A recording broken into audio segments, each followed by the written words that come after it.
बार बार करूं वंदना सतगुरु चरणे माई।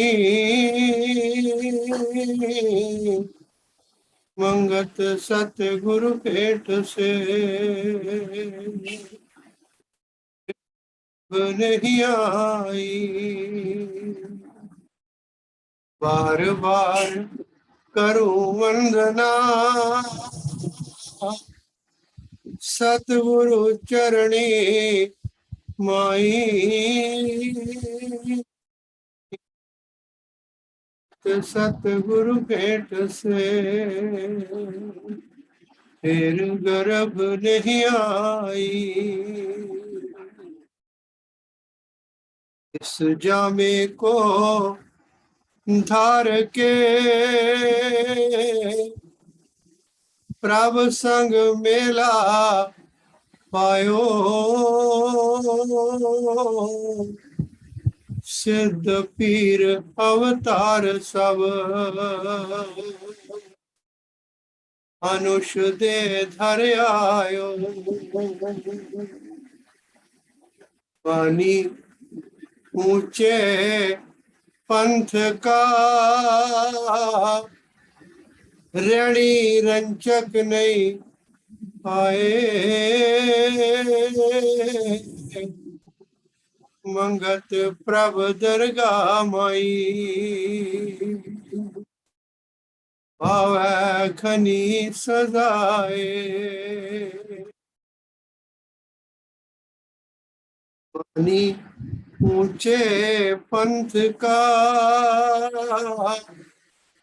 ऋणी रंचक नहीं पाए। मंगत प्रभ दरगाह माई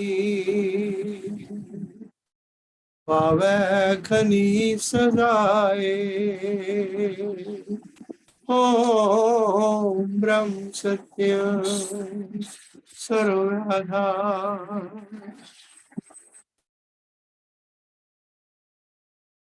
महाराज जी प्रेमियों का शंका निवारण करते थे। महाराज जी एक बात कहा करते थे, प्रेमी कोई विचार करो। कुछ प्रेमियों ने महाराज जी के चरणों में अपनी शंकाएं रखी। महाराज जी ने उनकी शंका का निवारण किया। कुछ प्रश्न उत्तर जो महाराज जी से प्रेमियों ने किए, आज कृपया उन पर विचार करेंगे। प्रेमी ने प्रश्न किया, महाराज जी देह और जीव का क्या संबंध है? महाराज जी देह और जीव का क्या संबंध है? प्रेमी, जीव और देह का संबंध मकान और मालक के मुताबिक है।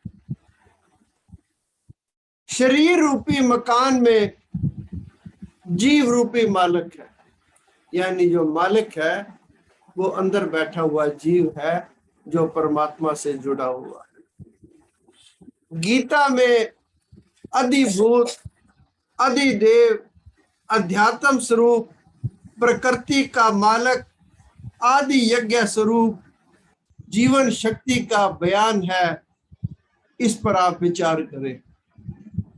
मतलब पहला तो महाराज जी ने शंका निवारण ये किया कि देह और जीव का जो संबंध है वो मकान और मालिक का है। ये देह मकान है और इसमें जीव मालिक रूप में है। फिर प्रेमी जी ने प्रश्न किया, महाराज जी देह और संसार का क्या भेद है? प्रेमी, देह और संसार का कोई भेद नहीं है। देह धारण करने से संसार का निर्वाह चलता हुआ दिखाई देता है। अगर मैं इस अपनी देह को कुछ मानता हूं तो फिर कोई पत्नी है, कोई पुत्र है, कोई पिता है, कोई माता है। और अगर देह को कुछ नहीं मानता तो फिर कोई संसार नहीं है। प्रेमी, देह और संसार का कोई भेद नहीं है। देह धारण करने से संसार का निर्वाह चलता दिखाई देता है। देह के नाश होने पर संसार लोप हो जाता है। देह और संसार एक ही रूप है। देह करके ही संसार है। असलियत में संसार कोई चीज नहीं है। जिसकी जैसी देह है वैसा ही उसका संसार है। इसलिए देह पर काबू पाने से संसार पर काबू पाया जा सकता है, ये निश्चय कर लेवे। देह पर काबू पाने से संसार पर काबू पाया जा सकता है, ये निश्चय कर लेवे। फिर प्रेमी ने प्रश्न किया, महाराज जी संसार क्या है? अब एक लाइन में महाराज जी का उत्तर है, प्रेमी संसार शंकाओं का समुद्र है। यानी इस संसार में जो जो आगे जाते हैं आप, एक से एक नई शंका, नए से नया भ्रम, नया से नया कोई मुगालता आपकी बुद्धि में आता जाता है। तो महाराज जी ने एक लाइन में उसका उत्तर दिया, प्रेमी संसार शंकाओं का समुद्र है। महाराज जी मेरा इस संसार से क्या संबंध है? प्रेमी अज्ञानतावश अहंग बुद्धि ये जीव धारण करता है। अज्ञानतावश अहंग बुद्धि ये जीव धारण करता है, इस कारण ये संसार में फैला हुआ है। जब बुद्धि साधन करते करते निसंग अवस्था को प्राप्त होती है, आत्म स्थिति में ये संसार गायब हो जाता है। क्योंकि महाराज कहते हैं बुद्धि शरीर को भूल जाती है।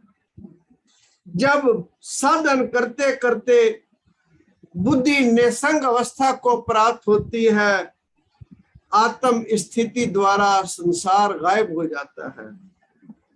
सब शकूक यानी शंकाएं नाश हो जाती हैं। जीव परम सत्य में लीन हो जाता है। महाराज जी रामायण में भगवान राम के लिए आया है, चिदानंद मैं दे तुम्हारी, चिदानंद मैं दे तुम्हारी। महाराज जी इसे जरा कृपया करके साफ करें। प्रेमी अवतारों और महापुरुषों का शरीर भी 5 तत्वों का ही होता है। यानी इस जो शब्द है इससे लोग कई इसका अर्थ का अनर्थ करते हैं, पर महाराज जी इसका सटीक उत्तर देते हैं। प्रेमी अवतारों और महापुरुषों का शरीर भी 5 तत्वों का ही होता है। यहाँ ये भाव नहीं कि उनका शरीर सतचित आनंद में था, इस भाव को आगे जरूर खोला गया होगा। महाराज जी कई विद्वान लोग ये कहते हैं कि अवतारों का शरीर 5 तत्वों का नहीं होता, उनका शरीर दिव्य होता है, चिन्मय होता है। नहीं प्रेमी, ऐसा नहीं है। सबका शरीर जो इस संसार में आया, चाहे वो पीर हो चाहे अवतार हो, शरीर सबका 5 तत्वों का था। लेकिन उनमें इतनी शक्ति होती है कि अगर वो चाहें तो शरीर को लोप कर सकते हैं। महाराज जी के चरणों में एक बार एक सज्जन आए। महाराज कहा करते थे, प्रेमी कोई विचार करो, कोई वाक्या करो, धर्म की बात करो। वो प्रेमी कहने लगे, महाराज एक बड़ा अजीब वाक्या मैंने देखा है। महाराज कहने लगे, प्रेमी बयान करो। वो कहने लगे, महाराज एक बार मैं शमशान के किनारे बैठा हुआ था, मुसलमानों की कब्रगाह थी। कुछ लोग आए, उनके पास एक अर्थी थी। उन्होंने वो नौजवान का शरीर था, उसको दफनाया। कुछ देर बाद वो चले गए। थोड़ी देर बाद महाराज एक साधु आए। उन्होंने उस लकीर के जो कब्र थी उसके चारों तरफ एक डंडे से 4 लकीरें खींची और इशारा किया। वो नौजवान का शरीर जिंदा खड़ा हो गया। वो कहते हैं वो साधु उसके शरीर के ऊपर लेट गए, उसके नाक से नाक, मुंह से मुंह मिलाकर उसके ऊपर लेट गए, 2-4 सांस ली। थोड़ी देर में उस साधु का शरीर एक तरफ हो गया, उस नौजवान का शरीर जिंदा हो गया। यानी उस साधु ने दोबारा जन्म लेना पड़े, फिर समय लगे, इसलिए इसी जन्म में दोबारा फिर एक युवावस्था का शरीर प्राप्त कर लिया। ऐसा उन्होंने क्यों किया? क्योंकि वो समय को नष्ट नहीं करना चाहते थे। वो चाहते थे इसी जन्म में आत्म साक्षात्कार हो जाए। तो महाराज जी यहाँ शंका निवारण कर रहे हैं, प्रेमी उनमें इतनी शक्ति होती है, अगर वो चाहे तो शरीर को लोप कर सकते हैं। फिर एक प्रेमी ने प्रश्न किया जो हमारी बुद्धि में बैठ सकता है, महाराज जी भाव सागर क्या है? क्योंकि कुछ पंडित लोग कहते हैं वैतरणी पार करनी पड़ती है। महाराज कहते हैं कोई वैतरणी नहीं होती। अब प्रेमी ने प्रश्न किया कि भाव सागर क्या है? प्रेमी शरीरों के भोग ही भव सागर है, क्योंकि कहते हैं भव सागर पार करना बड़ा मुश्किल है। यहाँ महाराज फरमान करते हैं प्रेमी शरीर के भोग ही भव सागर है, क्योंकि एक भोग भी छोड़ना बड़ा मुश्किल है। तो इन पर पार कर पाना, अबूर पाना, इनसे पार पा जाना, ये बड़ा कठिन काम है। इसीलिए कहते हैं कि संसार भव सागर है। महाराज जी ईश्वर क्या है? अब आप विचार करते जाएं कि कोई प्रश्न किसी प्रेमी ने किया, महाराज जी उसका उत्तर तुरंत दे देंगे। महाराज जी ईश्वर क्या है? प्रेमी कुल कायनात में जो जीवन शक्ति चेतन सत्ता है, यानी फल में, पौधे में, पेड़ में, चरिंद में, परिंद में, इंसान में, किसी में भी देखें, महाराज जी कहते हैं प्रेमी कुल कायनात में जो जीवन शक्ति चेतन सत्ता करके है, जिस करके हर शय का वजूद है, उसे ईश्वर कहते हैं। क्योंकि अगर ईश्वर है तो मेरा वजूद है, वो नहीं है तो मेरा वजूद ही कोई नहीं है। महाराज कहते हैं वो चेतन सत्ता कण कण में विराजमान है। फिर प्रेमी कहता है महाराज जी ईश्वर का स्वरूप क्या है? महाराज जी ईश्वर का स्वरूप क्या है? प्रेमी ईश्वर एक स्थिति का नाम है। महाराज ने कहा प्रेमी समता भी एक स्थिति का नाम है। प्रेमी जी ईश्वर एक स्थिति का नाम है जो ख्वाहिश और फेल से मुबर्रा है, यानी गुणातीत है, कर्म से और वासना से गुणातीत है, ख्वाहिश और फेल से मुबर्रा है। महाराज जी भगवान जो अजन्मा है, निराकार है, उसका कोई स्वरूप, कोई शक्ल, कोई सूरत, कोई जिस्म, कोई हाथ पैर नहीं, लेकिन आपके ग्रंथ में जगह जगह चरण कमल का अक्षर आया है। इस पद से आपका क्या तात्पर्य है? महाराज जी भगवान जो अजन्मा है, जिसका कोई स्वरूप नहीं, कोई शक्ल नहीं, कोई सूरत नहीं, कोई जिस्म नहीं, कोई हाथ नहीं, लेकिन आपकी वाणी में जगह जगह चरण कमल आया है। महाराज जी इसका क्या तात्पर्य है? प्रेमी अंदर जो सत स्वरूप विराजमान है, जिसको तुम अभ्यास और सिमरन करते करते अनुभव करोगे।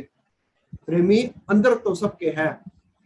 वो कहते हैं कोई घट जो है ना वो खाली नहीं है, सब घट में, सब घट मेरे साइया, सुनी सेज न कोय, बलिहारी ता घट के, जहां घट प्रगट हुए।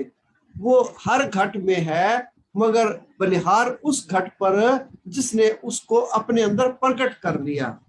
प्रेमी, अंदर जो सत स्वरूप विराजमान है, जिसको तुम अभ्यास और सिमरन करते करते अनुभव करोगे, उसको आदर भाव लिए हुए, यानी सत्कार से उसको आदर भाव लिए हुए अपने आप को समर्पण करने की जो भावना है, उसको चरण कमल की तस्बीह दी गई है। यानी अपने आप को निर्माणता की परम अवस्था में ले जाना और उसके आगे अपनी तमाम बुद्धि, तमाम शंकाएं, हर चीज भेंट करनी। कब? अभ्यास करते करते। जब उसको अनुभव करोगे तो महाराज फरमान करते हैं, उसके आगे अपनी हर चीज भेंट करनी, श्रद्धा रखनी, उसको चरण कमल कहते हैं। प्रेमी, परमात्मा का सिर तो आज तक किसी ने नहीं देखा, चरण कहां से होंगे? ये एक नम्रता का भाव है। प्रेमी, परमात्मा का सिर आज तक किसी ने नहीं देखा, चरण कहां होंगे? ये एक नम्रता का भाव है कि उस महान सत्ता के सामने अपने आप को झुका ढालना। भक्ति चीज यही है कि किसी को अपने से बड़ा मान लेना। जो इस कायनात का मालिक है, उसके आगे सर खम करना, सर झुकाना, उसके शीश के आगे, यही भक्ति है। उसके चरणों अमृत का अपमान करना।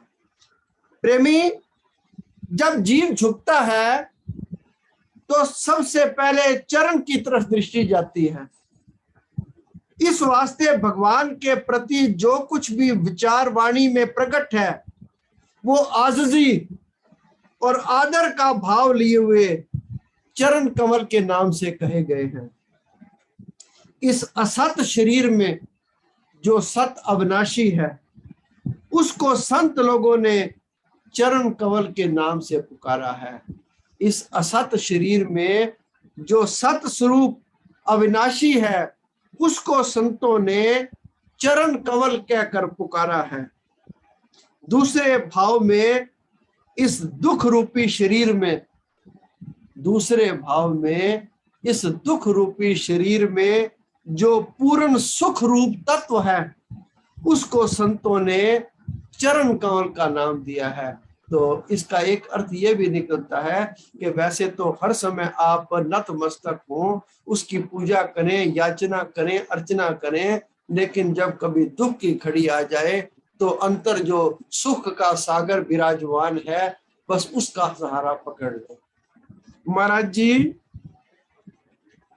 ईश्वर का क्या स्वरूप है? मेहरबानी करके इस मसले को साफ करें। प्रेमी, हाँ, वो थोड़े लफ्जों में इसको साफ कर देते हैं। तसल्ली और ना तसल्ली हालत से अबूर पाकर अपने के आपके निज स्वरूप में स्थित होना ही ईश्वर है। तसल्ली या ना तसल्ली, इस हालत से अबूर पाकर, अबूर कहते हैं इससे ऊंचा उठ जाना, इससे बालातर हो जाना, अपने निज स्वरूप में स्थित होना ईश्वर है। दूसरी तरह ये समझें कि बुद्धि की निश्चल हालत का नाम ही ईश्वर है। क्यों? मेरी बुद्धि हर वक्त चंचल है, निश्चल कभी नहीं होती। महाराज फरमान करते हैं, बुद्धि की निश्चलता का नाम ही ईश्वर है। अब फिर प्रेमी ने प्रश्न किया, महाराज जी, शास्त्रों में एक तरफ आत्मा को कर्ता मानकर सारी जिम्मेवारी उसके ऊपर डाल दी जाती है, दूसरी तरफ ये भी कहा गया है कि वो अकर्ता है। महाराज जी, एक तरफ आत्मा को कर्ता मानकर सारी जिम्मेदारी उसके ऊपर डाल दी जाती है, दूसरी तरफ ये कहा गया है कि वो अकर्ता है। महाराज जी, ये दोनों बातें एक दूसरे की विरोधी हैं। आप इसको जरा साफ करने की कृपा करें। प्रेमी, आत्मा के ये दोनों स्वरूप एक दूसरे के मुकाबले में जीवों की समझ के मुताबिक बयान किए गए हैं। असलियत में ना वो करता है ना वो अकर्ता है।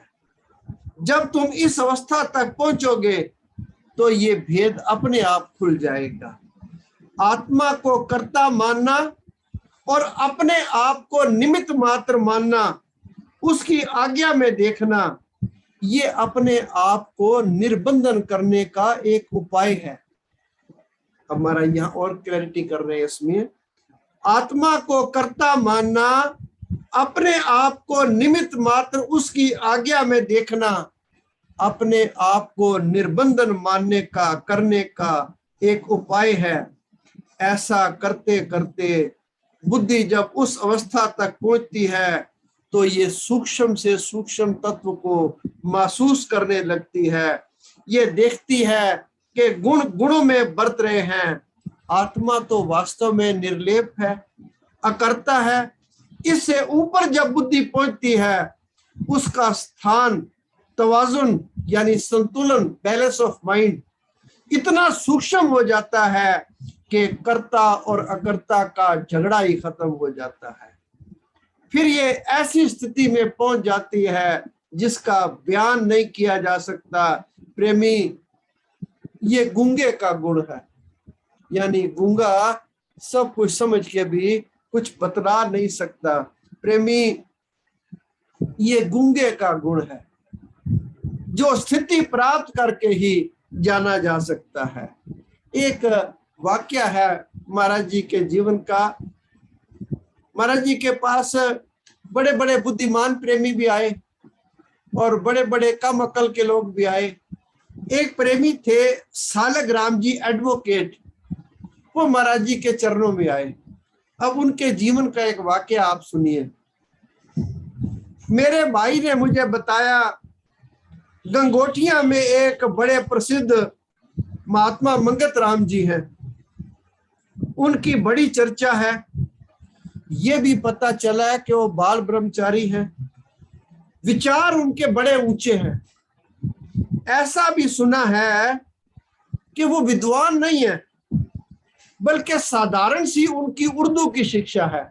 अब ये जो बात कह रहे हैं वो एडवोकेट थे। उस वक्त एडवोकेट बड़े कम हुआ करते थे, अब तो गली गली में मिल जाते हैं। उस वक्त एडवोकेट अपने आप को बड़े कुछ समझते थे। ये भी सुना है कि उनकी शिक्षा कोई खास नहीं है, बहुत साधारण व्यक्ति हैं। हम दोनों ने विचार किया, चलो इतवार का दिन है, गंगोटियां जाकर उनसे बात करते हैं और देखते हैं कि क्या होता है। क्योंकि बगैर शास्त्रों को समझे परमात्मा का ज्ञान प्राप्त करना कठिन है। अब उनकी बुद्धि में दो बातें आ रही हैं कि ये सुनने में तो आ रहा है कि महाराज बाल ब्रह्मचारी हैं, बड़े विद्वान हैं, लेकिन जब पढ़े लिखे ही नहीं है, वेद शास्त्र महाराज जी ने पढ़े ही नहीं, तो फिर वो कैसे कुछ बता सकेंगे। चलो परीक्षा लेते हैं। निश्चित प्रोग्राम के मुताबिक वो महाराज जी के चरणों में पहुंचे। महाराज प्रवचन कर रहे थे। दोनों अजनबियों को देखा, पूछा आप कहां से आए हैं? महाराज जी हम कोटा से आपके दर्शनों के लिए आए हैं। फिर विनती की, महाराज जी एक प्रश्न है। हाँ प्रेमी, क्या प्रश्न है? महाराज जी संसार सत्य है या असत्य है? महाराज जी संसार सत्य है या असत्य है? महाराज जी थोड़ा मुस्कुराए। प्रेमी, आप अच्छी जिज्ञासा वाले, सूझबूझ वाले जान पड़ते हैं, तो पहले आप ही बता दो कि संसार सत्य है या असत्य है। वो प्रेमी कहने लगे, मैंने ये प्रश्न इसलिए किया था कि महाराज जी की परीक्षा ली जाए। अब मैंने उत्तर दिया, महाराज जी मेरे विचार में तो दुनिया सत्य है, क्योंकि मेरे सामने आप हैं, आपकी संगत बैठी हुई है, हम दोनों बैठे हुए हैं, वो सामने भैंस जा रही है, इधर किसान हल जोत रहा है, वृक्षों पर पक्षी बैठे हुए हैं, तो महाराज जी संसार सत्य हुआ। महाराज जी मुस्कुराए। महाराज ने कहा, प्रेमी आपके ख्याल में संसार सत्य है, कोई आश्चर्य वाली बात नहीं, बस हमें ये बताने का कष्ट करें। वो प्रेमी कहने लगे कि आप महाराज जी बताएं कि संसार सत्य है या असत्य है। मैंने अपनी बात कह दी। हम महाराज जी असलियत जानने के लिए आपके चरणों में आए हैं। महाराज जी ने फरमाया, प्रेमी ये संसार असत्य है। तो उन्होंने कहा, प्रेमी महाराज जी अगर संसार असत्य है इसको साबित करके बतलाएं, क्योंकि मैंने बताया कि आप सामने बैठे, मैं बैठा हूं, पक्षी बैठे हैं, गाय भैंस खड़ी है, संसार सत्य है। आप कहते हैं संसार असत्य है, तो इसको सिद्ध करके बताएं।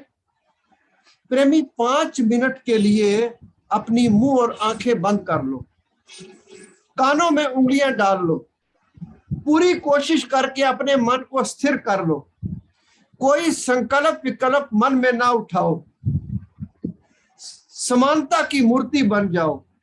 वो प्रेमी जी कहते हैं मैंने ऐसा ही किया। 5 मिनट बाद महाराज जी ने आंखें और कान खोलने के लिए कहा। पूछा, प्रेमी जी जब आपने आंखें और कान बंद की थी तो क्या कहीं संसार पाया? उन्होंने कहा, नहीं महाराज, इस थोड़े समय के लिए संसार कहीं पता ही नहीं पाया। महाराज ने फरमाया, प्रेमी जो चीज सत्य होती है उसका अस्तित्व कभी खत्म नहीं होता, वो 3 कार होती है।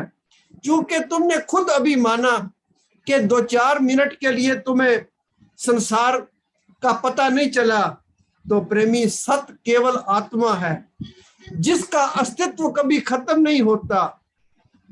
जागृत, स्वप्न और सुषुप्ति हालत में, तुरिया हालत में, चारों अवस्थाओं में वो मौजूद है। इसलिए प्रेमी केवल वो ही सत्य है और जगत मिथ्या है। प्रेमी संत दादू दयाल जी हुए हैं।